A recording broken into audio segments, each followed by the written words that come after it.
Hello, my name is Benjamin Hart. I'm an American attorney and the managing director of Integrity Legal here in Bangkok, Thailand.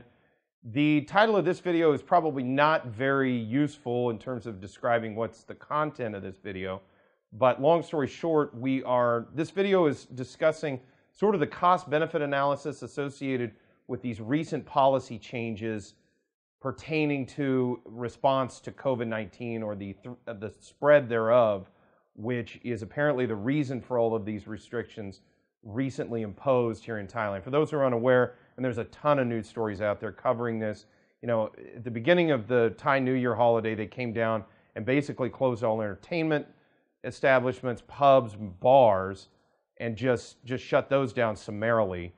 Then now we're a week in, and they're saying, okay, now we're going to dramatically reduce opening hours, school closures, and restriction of alcohol sales in restaurants, to the point that, and we've made other videos contemporaneously with this one, where it's really hard to not call this a lockdown, notwithstanding the fact that the government has essentially made it a point of saying this isn't a lockdown repeatedly.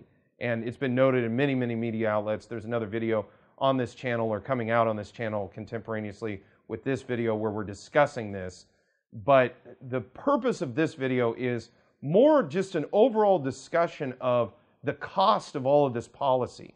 We're now a year on. We're over a year on in April of 2021 with respect to the emergency decree of not letting anybody into the country, and then all of the lockdowns that proceeded therefrom. I mean, the main lockdown, as I recall, was in May of 2020.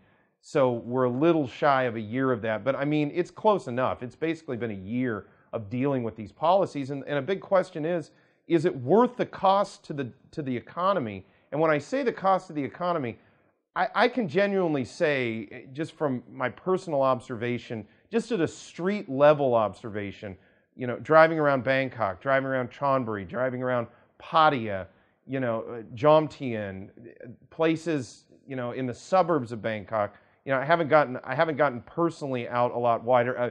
Hua Hin some in the past months. I haven't gotten much farther afield than that within Thailand to see, what's going on, for example, up in Chiang Mai. But, I've seen photos of Samui and Phuket. But just, I mean, I don't think it's an over-exaggeration to say that we could come off of this third round of restrictions, this non-lockdown, whatever you want to call it. We could come off of this and truly see at least the SME street-level economy decimated. And I mean literally decimated, where there's only a tenth of that economy left after this is all said and done. And for what purpose? To what end is the purpose of this video. So a recent article from the Bangkok Post print edition, and this is from Sunday, April 18th, 2021. The article is "Familiar Places Gone But Not Forgotten." This is by Roger Crutchley, again, Bangkok Post print edition, postscript by Roger Crutchley. I just wanted to quote this. I decided to drop in on my long-term travel agent nearby, who I hadn't seen in a while, just to say hello. The lady in charge has an appealing personality and always cheers me up. Approaching the shop house, I noticed several women in shorts standing outside the door. I entered to discover even more women in shorts sitting inside.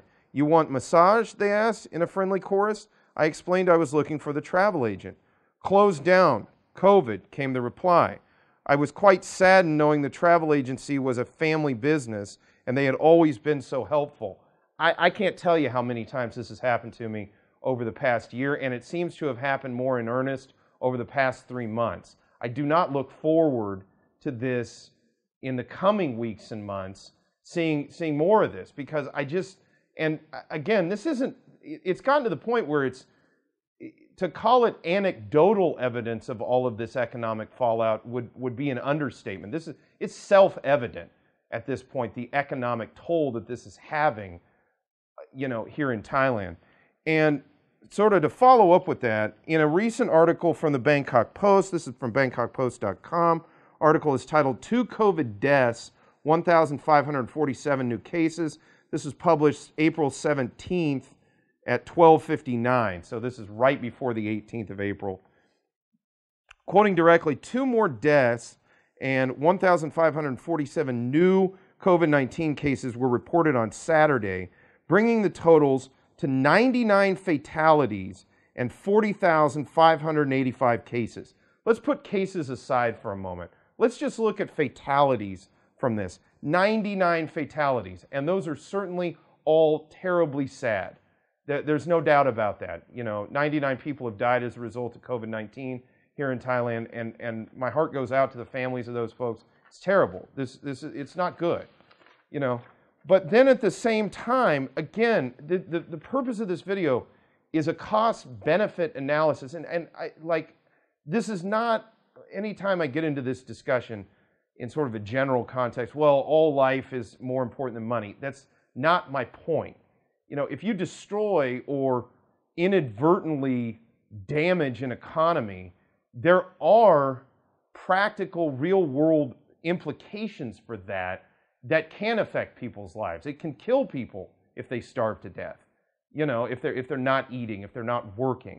I mean, a year ago when we saw these major lockdowns occur, we didn't really get into this on this channel because the news outlets were covering it, but and not to get too deep into it here, but a number of people committed suicide in the aftermath when the lockdown started occurring because they just had no way to move forward. They didn't really know how to survive. Their livelihoods were eviscerated. They were removed, and they were left with very few options economically. To put this into perspective, to me, this puts things into perspective greatly.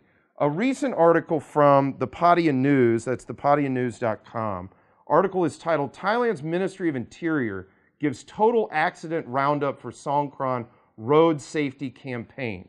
Quoting directly, accumulatively, a total of 277 deaths, 2,357 injuries, and 2,365 accidents were recorded during the 7-day Songkran period under the campaign, quote, Happy Songkran, Safe Driving, Stay Safe from COVID-19, end quote. Let me just restate these numbers here real quick. A total of 277 deaths during the 7-day Songkran period. This is 2021. Again, going back to the Bangkok Post article, bangkokpost.com, 2 COVID deaths, 1,547 new cases.